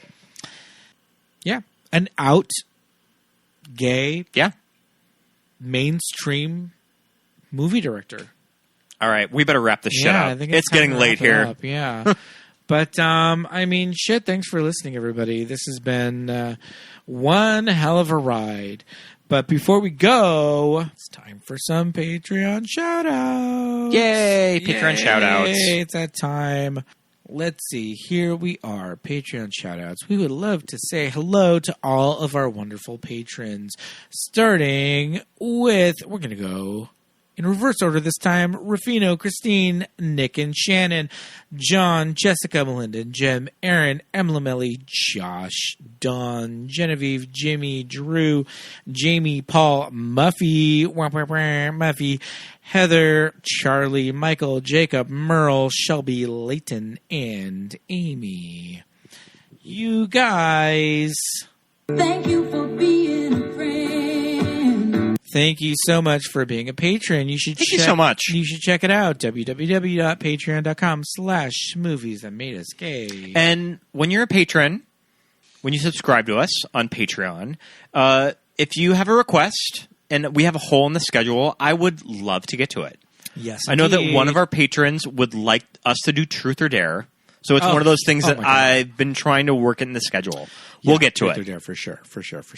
Yeah, that's another added bonus for patrons. We do get listeners every now and then requesting some movies that we do on the show, but I feel like we're going to leave that to patrons. If you're a only. patron, Yeah. we'll be more inclined to get to it. Definitely. So thank you so much, patrons. We'd also love it if you would rate and review. Give us 5 stars. Give us 5 stars on Apple Podcasts.